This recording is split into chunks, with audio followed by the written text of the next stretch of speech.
반갑습니다. 여러분 혹시 2026년이라는 숫자를 떠올리면 어떤 이미지가 그려지시나요? 누군가에게는 희망찬 미래일 수 있겠지만 냉철하게 데이터를 들여다보는 사람들에게 2026년은 위험한 유동성의 시기이자 부의 거대한 이동이 일어나는 결정적인 분기점으로 다가오고 있습니다.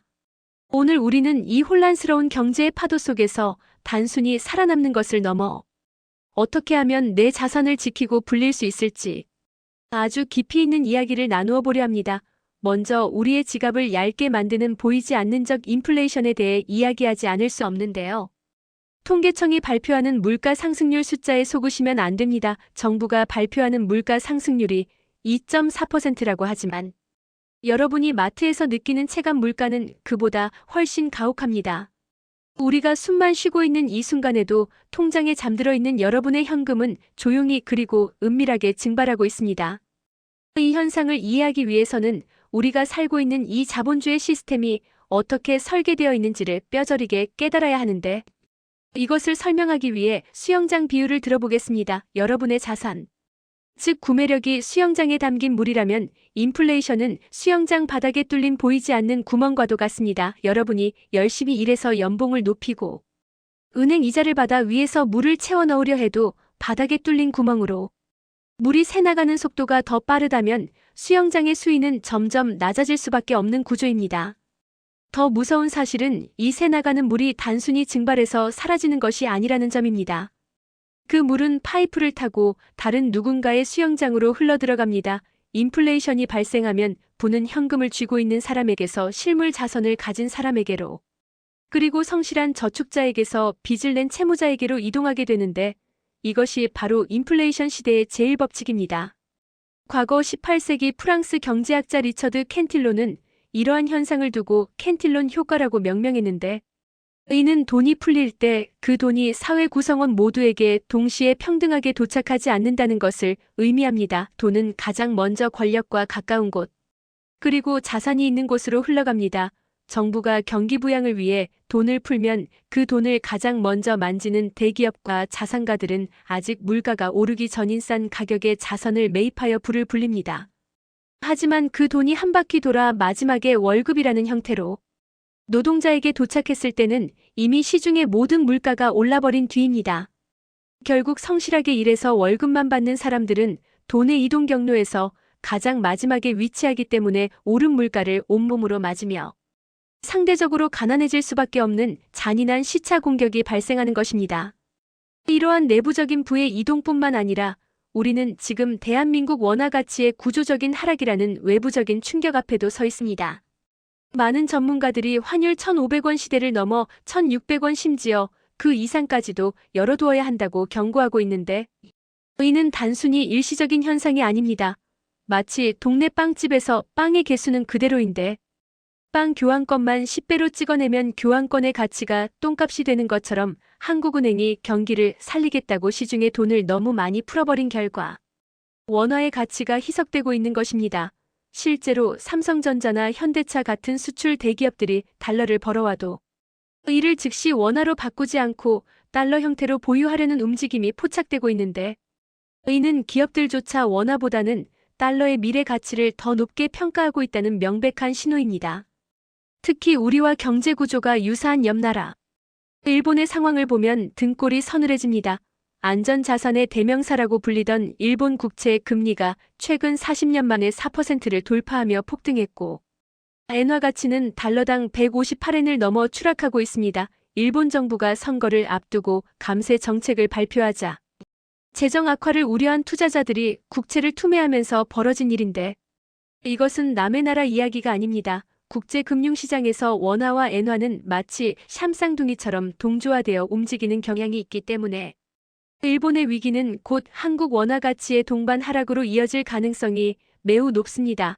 게다가 일본의 엔저 현상은 한국 수출 기업들의 가격, 경쟁력을 약화시켜 우리 경제에 이중고를 안겨줄 수 있습니다.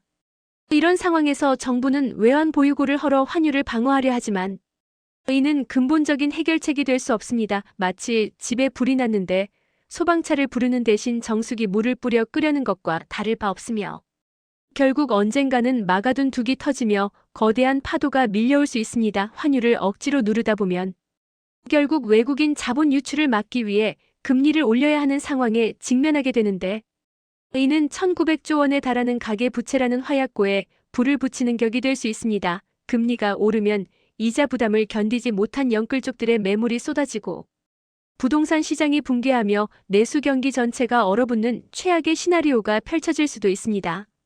그렇다면 이렇게 거대한 파도가 몰려오고 배가 침몰하려는 순간에 우리는 무엇을 해야 할까요? 침몰하는 배에서 가장 필요한 것은 맛있는 식사나 좋은 좌석이 아니라 오직 구명보트입니다. 경제위기 시나리오에서 여러분의 자산을 지켜줄 유일한 구명보트는 바로 달러와 금입니다. 달러는 단순한 투자 수단이 아니라 대한민국 경제가 흔들리고 원화 가치가 폭락할 때 내 자산의 가치를 방어해주는 강력한 화재보험입니다. 평소에는 미국 국채나 주식에 투자하여 이자와 배당 수익을 챙기다가 위기가 닥쳐 환율이 폭등하면 엄청난 환차익으로 나를 구해주는 양방향 승리 전략이 가능한 자산이 바로 달러입니다. 환율이 1,400원이라 비싸다고 망설일 때가 아닙니다. 환율은 저점 매수 고점 매도를 노리는 투자의 영역이 아니라 생존을 위한 필수 보험의 영역으로 접근해야 합니다. 더 나아가 달러조차 믿지 못하는 상황, 즉 화폐 시스템 자체가 흔들리는 극단적인 위기 상황을 대비해서는 금이라는 최후의 방주를 준비해야 합니다. 5,000년 전 이집트에서 금 일지으로 빵 100개를 살 수 있었는데 2026년 대한민국에서도 금 일지의 가치는 여전히 빵 100개를 살 수 있는 수준을 유지하고 있습니다. 이것은 금이 돈을 벌어다주는 수단이라기보다는 내 돈의 구매력이 썩지 않도록 박제해두는 영원한 가치 저장 수단임을 증명합니다.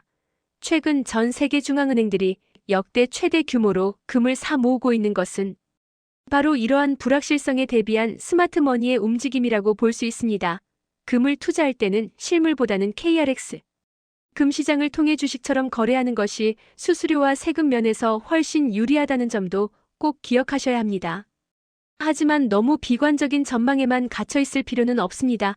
2026년은 위기의 시간이기도 하지만 동시에 유동성의 시간이기도 합니다. 미국의 금리 인하 사이클이 시작되면 시장에는 다시 돈이 풀리게 될 것이고 이 돈은 성장하는 산업으로 흘러들어갈 것입니다. 트럼프 행정부의 압박이나 경제 상황에 따라 미국이 금리를 인하하게 되면 글로벌 유동성은 다시금 자산 시장을 밀어올리는 동력이 될 것입니다. 이때 우리가 주목해야 할 곳은 단순히 칩을 만드는 반도체를 넘어 실제로 AI를 실생활에 적용하고 움직이는 피지컬 AI 산업입니다. AI 기술이 로봇 자율주행, 가전제품 전력 인프라 등 물리적인 세계와 결합하는 지점에서 새로운 주도주가 탄생할 것이며 유동성은 바로 이쪽으로 쏠릴 가능성이 큽니다. 이러한 투자를 진행함에 있어 반드시 챙겨야 할 것은 세금 혜택입니다. 아무리 수익을 많이 내도 세금으로 다 떼어간다면 소용이 없겠죠. 그래서 정부가 허락한 유일한 합법적 절세 계좌인 ISA 계좌를 적극 활용해야 합니다. ISA 계좌는 예금, 주식, ETF 등 다양한 상품을 한 바구니에 담아 굴리면서 발생한 수익에 대해 200만 원에서 최대 400만 원까지 비과세 혜택을 주고 초과 수익에 대해서도 낮은 세율로 분리과세하는 강력한 혜택을 제공합니다. 특히 국내 상장된 미국 지수 ETF나 금, 현물 ETF처럼 일반 계좌에서는 세금을 많이 내야 하는 상품들을 ISA 계좌에 담는 것이 현명한 전략입니다. 3년마다 계좌를 해지하고 재가입하여 비과세 한도를 리셋하고 만기 자금을 연금 계좌로 이체하여 추가 세액 공제를 받는 풍차 돌리기 전략을 구사한다면 남들보다 훨씬 빠르게 자산을 불려나갈 수 있습니다. 마지막으로 당부드리고 싶은 것은 경제를 바라보는 여러분의 태도입니다. 우리는 흔히 자신이 지지하는 정치적 성향이나 희망사항에 갇혀 경제를 바라보는 마을 사람이 되기 쉽습니다. 내가 지지하는 정부니까 경제가 잘 될 거야. 혹은 반대로 경제가 망해야 해라고 생각하며 보고 싶은 것만 보는 확증 편향에 빠지는 것입니다. 하지만 냉혹한 자본주의 시장에서 살아남기 위해서는 마을을 떠나 흐르는 강을 바라보는 사람이 되어야 합니다. 정치적 견해와 감정을 배제하고 오직 데이터와 확률에 기반하여 냉철하게 판단하는 사람만이 거대한 부의 이동 속에서 기회를 잡을 수 있습니다. 경제 위기가 온다 안 온다를 두고 논쟁하기보다는 위기가 올 확률과 오지 않을 확률을 계산하고 각각의 시나리오에 맞춰 나의 포트폴리오를 점검하고 대비책을 세워두는 것이 진정한 리스크 테이커의 자세입니다. 다가오는 2026년은 누군가에게는 준비 없는 재앙이 될 수도 있겠지만 미리 흐름을 읽고 대비한 여러분에게는 계층 이동의 사다리가 될 수 있습니다. 인플레이션이라는 거대한 파도와 환율이라는 폭풍우 속에서도 달러와 금이라는 구명보트를 준비하고 피지컬 AI라는 성장 엔진에 올라타며 ISA 계좌라는 세금 방패까지 갖춘다면 여러분은 반드시 이 거대한 게임의 승리자가 될 것입니다. 지금 당장 스마트폰을 켜고 외화 통장을 만들고 자산 배분을 시작하는 작은 행동 하나가 10년 뒤 여러분과 가족의 운명을 가르는 결정적인 한 수가 될 것임을 잊지 마시기 바랍니다.